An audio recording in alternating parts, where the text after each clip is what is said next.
할렐루야. 주님의 은혜와 평안이 여러분과 또 여러분의 가정 가운데 함께 하시기를 기원합니다. 우리가 지난 시간까지 주기도문, 주님께서 가르쳐 주신 기도, 주기도문에 대해서 우리가 함께 나누었습니다.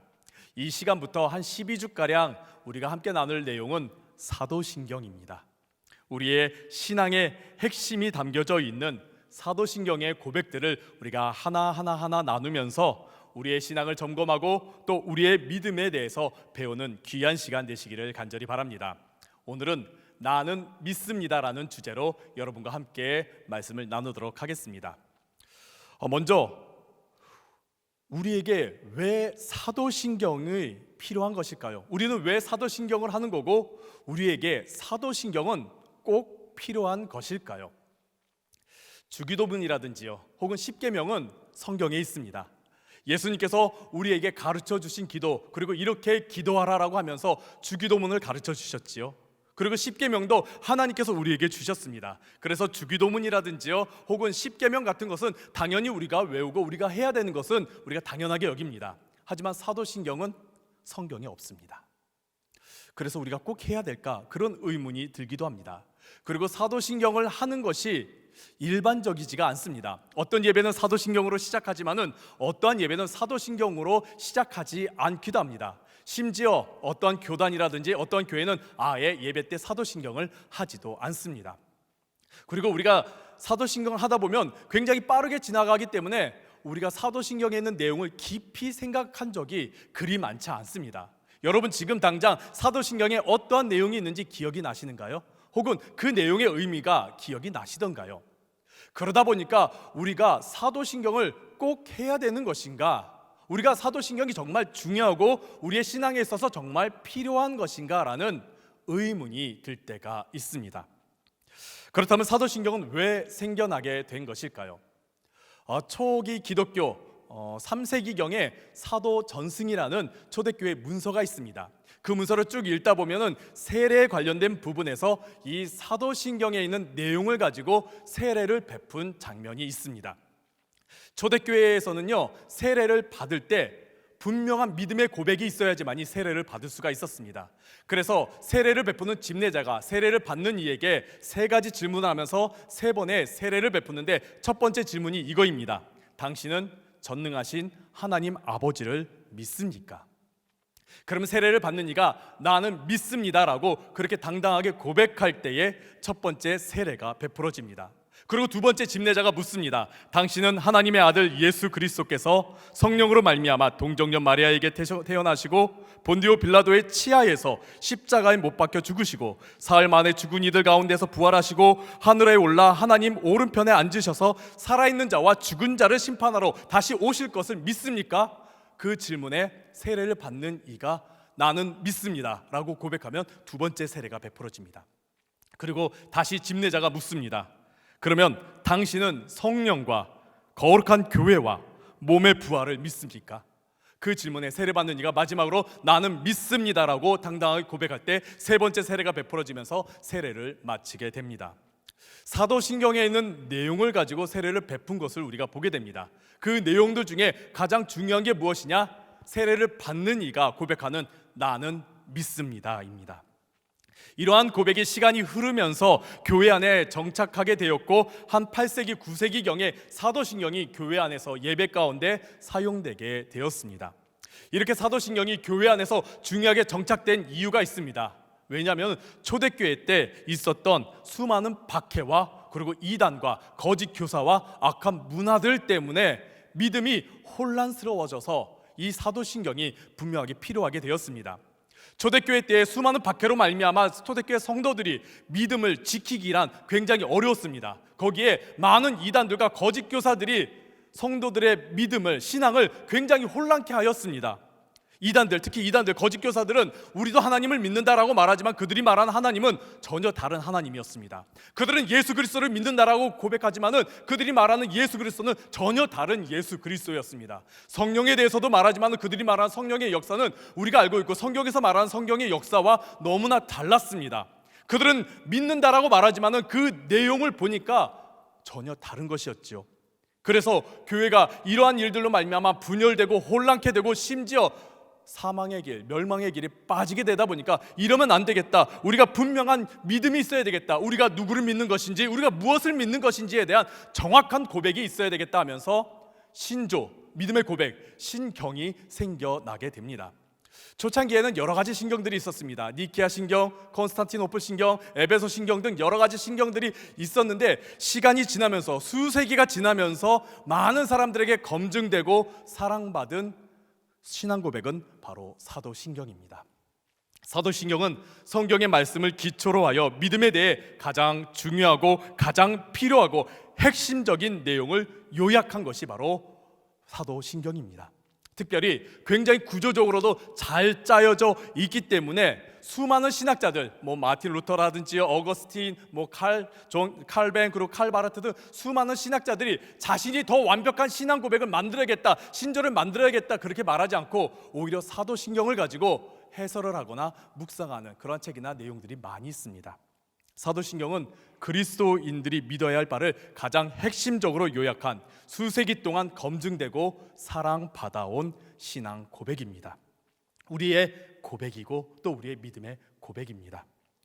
나의 마음 가운데 자리 잡은 이 믿음, 내가 분명히 믿음을 가지고 있는데 내가 어떤 것을 믿는지, 누구를 믿는지 정확하게 표현을 하지 못하겠다라면 사도신경에 있는 내용을 살펴보시면 됩니다. 나의 믿음에 대해서 내가 누구를 믿는지, 내가 무엇을 믿는지 정말 가장 잘 표현했고 정말 구조적으로 잘 짜여진 신앙 고백이 바로 사도신경입니다. 그래서 우리가 사도신경을 확실히 알고 내가 진심으로 이 사도신경을 고백하게 될 때에 우리는 이단과 거짓 교사로부터 우리의 믿음을 지킬 수가 있습니다. 주님 안에 우리가 거할 수가 있게 되는 것입니다. 이단들도요, 사도신경을 알아요. 어떻게 이 사도신경이 우리에게까지 왔는지 그 역사의 과정을 이단들도 잘 알아요. 하지만은 그들은요, 사도신경의 그 가치를 무시합니다. 사도신경을 할 필요가 없다라고 말합니다. 종종 어떠한 교회들이라든지 교단들이 사도신경을 예배 때 안 할 때가 있어요. 그런데요, 그들은 예배 때 안 할 뿐이지 사도신경에 대해서 굉장히 중요하게 여깁니다. 오히려 사도신경의 그 신앙의 고백이 가치가 너무나 중요하기 때문에 암송하라고 말하기까지 합니다. 하지만 이단들은 다릅니다. 이단들은 이 신앙 고백이 우리에게 있어서 무가치하다라고 말하면서 할 필요가 없다라고 말하는 게 이단들입니다. 예배 때 하냐 안 하냐 그게 중요한 게 아니라 이 사도신경이 우리에게 있어서 믿음의 고백으로서 얼마큼 중요하냐 중요하지 않느냐로 우리가 이단들을 판별할 수가 있는 것입니다. 그래서 사도신경을 무가치하다, 할 필요 없다라고 말하는 사람들이 있다면 우리가 좀 경계할 필요가 있습니다. 그렇다면 우리 사도신경 안에는 무엇이 담겨져 있는 것일까요? 사도신경 라틴어 원문을 보면은 가장 처음에 나오는 단어가 있는데 그 단어가 바로 크레도라는 단어를 사용하고 있습니다. 우리는 나는 전능하신 하나님 아버지라는 그런 문구로 시작하지만은 라틴어나 영어로 보면 제일 먼저 들어오는 단어가 크레도, 나는 믿습니다라는 단어로 시작합니다. 나는 믿습니다. 내가 믿는 것을 도대체 무엇일까요? 나는 믿습니다 할 때 내가 무엇을 믿는 것일까요? 우리는 하나님을 분명히 믿습니다. 근데 우리가 믿는 하나님은요, 내가 물리적으로, 육체적으로 직접 보거나 듣거나 체험한 것지는 못했습니다. 우리는 말씀을 통해서 들었지만은 또 우리가 말씀을 통해 보았지만은 우리는 직접적으로 보지 않았을지라도 하나님께서 존재한다, 하나님께서 나와 함께 하신다, 하나님께서 나에게 말씀하신다, 그리고 나에게 주신 그 모든 말씀을 내가 신뢰한다, 순종한다라는 그런 고백들이 담겨져 있는 게 나는 믿습니다입니다. 이러한 믿습니다를 우리가 신앙으로 고백하는데 이러한 신앙 고백이 사도신경 안에서 우리가 제대로 고백하게 되려면 어떻게 해야 되는 것일까요? 1900년대 영국 작가 아이리스 머독이라는 여성이 있습니다. 당시에 가장 똑똑하다고 불려지는 여성이었고 굉장히 진보적인 여성이었습니다. 그분이 책을 한 권 썼는데 그 책의 제목이 바로 더 벨이라는 소설입니다. 그 소설 안에는 영국 사회 속에서 신앙인들이 가지는 갈등이라든지요, 유혹이라든지요, 욕망과 혼란들이 담겨져 있습니다. 책의 초반부를 보면은 챕터 1에서 주인공 여성 도라에 대해서 소개하는 장면이 나옵니다. 주인공이 어떤 여성인지에 대해서 소개하는데 그 여성이 어떤 여성인지 소개하는 가운데 중간부에 믿음을 저버렸다, 믿음을 버렸다라는 내용이 나옵니다. 그 믿음을 버린 이유가 나오는데 독특합니다. 그 내용이 무엇이냐? 바로 자신이 주기도문을 빨리 외우면서 말할 수는 있는데 천천히 외울 수 없다라는 것을 발견하면서 내가 헛믿었구나, 내가 내 믿음이 그냥 기계적이었구나라는 것을 발견하면서 내 믿음 그동안 다 틀렸구나라고 하면서 믿음을 떠나는 장면이 나옵니다. 이 대목을 읽으면서 한번 저 자신을 살펴봤습니다. 주기도문은 둘째치고 사도신경, 지금 나누는 게 사도신경이기 때문에 내가 사도신경을 정말 천천히 이 내용을 하나하나 묵상하면서 외울 수 있을까? 아니, 처음에 나는 전능하신 하나님 그걸 외우고서 곧바로 성령님으로 넘어갔을 때 내가 그 부분을 이어서 갈 수 있을까? 한번 궁금해서 해봤습니다.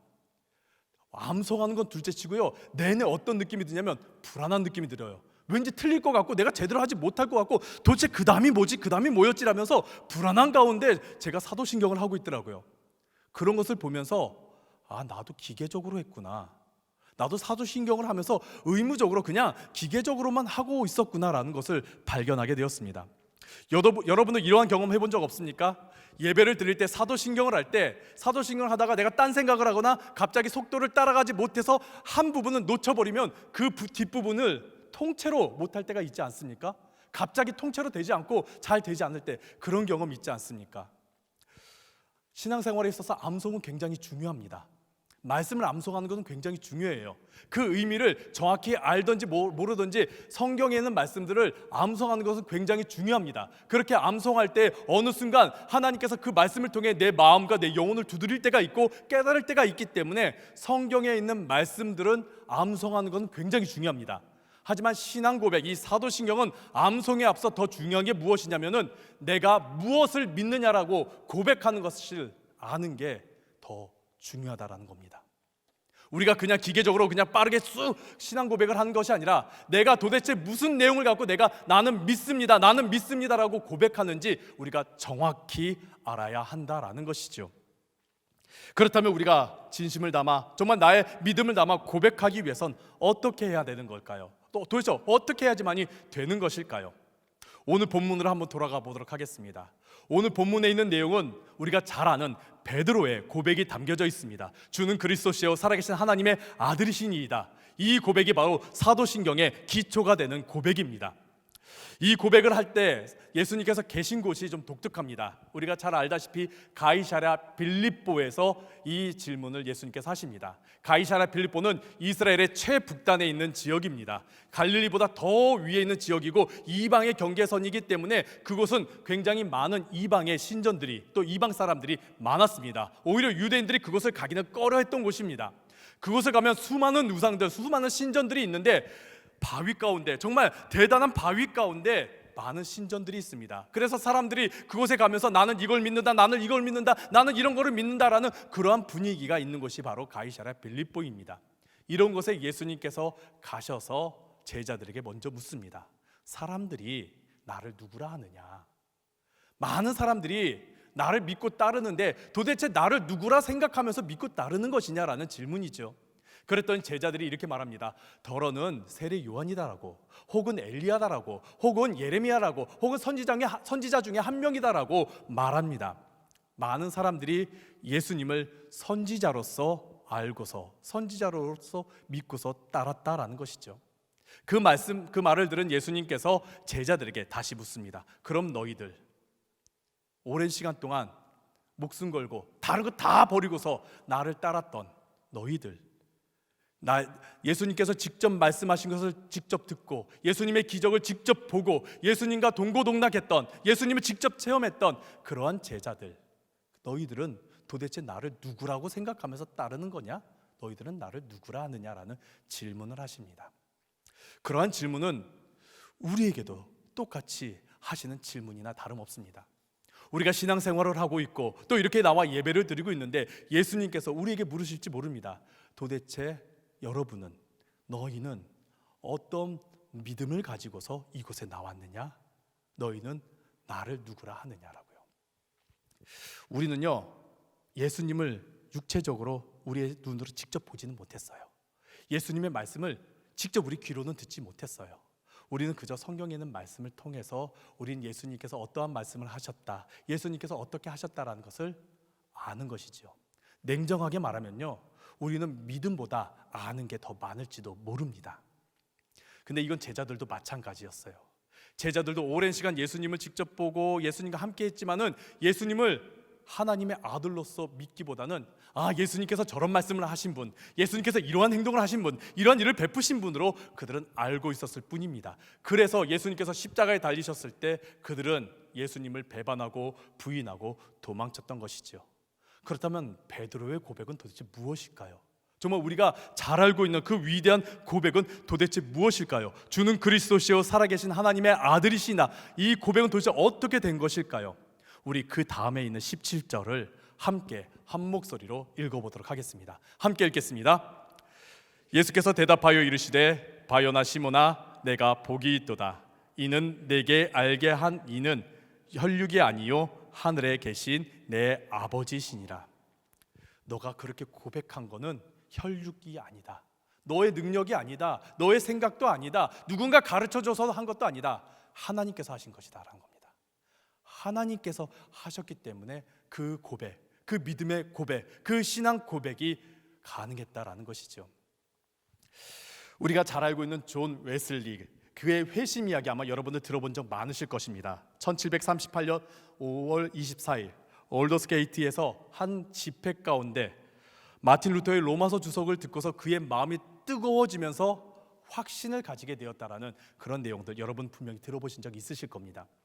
존 웨슬리는 이전까지는요, 하나님에 대해서, 예수님에 대해서, 그리고 성령님에 대해서 너무나 잘 알고 있었습니다. 어떻게 믿음 생활을 해야 되는 건지, 성령님께서 어떻게 역사하시는 건지, 어떻게 우리를 구원하셨는지, 또 어떻게 하나님께서 우리에게 말씀하셨는지 너무나 잘 알고 있었습니다. 근데 이 5월 24일 올더스 게이트에서 갑자기 그의 마음이 뜨거워지면서 그가 고백하는 것은 확신을 가지게 되었다는 겁니다. 분명한 믿음을 가지게 되었다. 뜨거워지면서 분명한 믿음을 가지게 되었다는 겁니다. 그 로마서 주석이 대단해서 확신을 가지게 되었다는 것이 아니라 하나님께서 그의 마음을 뜨겁게 하셨기 때문에, 그의 마음을 만지셨기 때문에, 그에게 정말 확신을 더하여 주셨기 때문에 그가 믿음의 고백을 당당하게 할 수 있었다는 것이죠. 마찬가지입니다. 우리가 많이 노력한다고 해서 우리의 마음이 뜨거워지는 것도 아니고요, 우리가 전심으로 진심으로 하나님을 나의 하나님, 예수님을 나의 구세주, 성령님께서 우리 가운데 역사하심을 분명하게 고백할 수 있는 것이 아닙니다. 하나님께서 우리의 마음을 뜨겁게 해주셔야지만이, 하나님께서 나와 함께 해주셔야지만이 우리가 그 믿음의 고백을 할 수 있다라는 것이지요. 사랑하는 성도 여러분, 지금 내가 뜨겁지 않다라고 걱정은 하지 마시기 바랍니다. 내가 믿음의 고백을 하는데, 내가 사도신경으로 하나하나 믿음의 고백을 하는데 아직도 뭔가 몇 부분이 내가 좀 이게 정확지가 않은 것 같은데, 내 믿음이 정확지가 않은 것 같은데, 잘 믿어지지 않는 것 같은데, 그런 마음이 솔직하게 들더라도 불안해하거나 걱정하지 마십시오. 하나님께서 여러분의 마음을 만지셔서 여러분에게 분명한 믿음의 고백을 하시게 인도해 줄 줄로 믿습니다. 우리가 이렇게 금요기도회 가운데 나와서 또 예배드리는 가운데, 우리가 말씀을 읽는 가운데 하나님께서 갑자기 우리의 마음을 뜨겁게 해주셔서 우리가 정말 이 사도신경에 있는 고백들이 나의 고백으로, 나는 믿습니다 하는 그 고백으로 바꾸어 주시고, 또 그 고백을 할 수 있도록 우리에게 역사하실 줄로 믿습니다. 그 일들이 2025년 이 금요기도회 가운데, 우리가 사도신경을 함께 나누는 가운데 일어나기를 간절히 바랍니다. 그래서 하나님의 역사하심 가운데 여러분의 마음이 뜨거워지고 당당하게 고백하시기를, 나는 믿습니다라고 당당하게 고백하시기를 간절히 바랍니다. 우리 그러한 마음을 담아서 한번 사도신경 우리가 한번 다 같이 천천히 우리 하나하나 한번 생각해 보시면서요, 함께 외워보도록 하겠습니다. 읽으셔도 괜찮고요, 함께 한번 해보도록 하겠습니다. 함께 하겠습니다. 나는 전능하신 아버지 하나님, 천지의 창조주를 믿습니다. 나는 그의 유일하신 아들 우리 주 예수 그리스도를 믿습니다. 그는 성령으로 잉태되어 동정녀 마리아에게서 나시고 본디오 빌라도에게 고난을 받아 십자가에 못 박혀 죽으시고 장사된 지 사흘 만에 죽은 자 가운데서 다시 살아나셨으며 하늘에 오르시어 전능하신 아버지 하나님 우편에 앉아 계시다가 거기로부터 살아있는 자와 죽은 자를 심판하러 오십니다. 나는 성령을 믿으며 거룩한 공교회와 성도의 교제와 죄를 용서받는 것과 몸의 부활과 영생을 믿습니다. 아멘. 사도신경의 이러한 고백들이 여러분의 믿음의 고백이 되기를 간절히 바랍니다. 그리고 우리가 이 금요기도회 통해서 우리 목사님들을 통해서 한 구절 한 구절 우리가 함께 나누게 될 터인데요, 그 구절을 통해서 내가 믿는 하나님이 누구인지, 내가 믿는 예수 그리스도가 누구신지, 또 성령님께서 어떻게 역사하시는지를 우리가 배우고 여러분이 그 고백을 하시기를 간절히 바랍니다.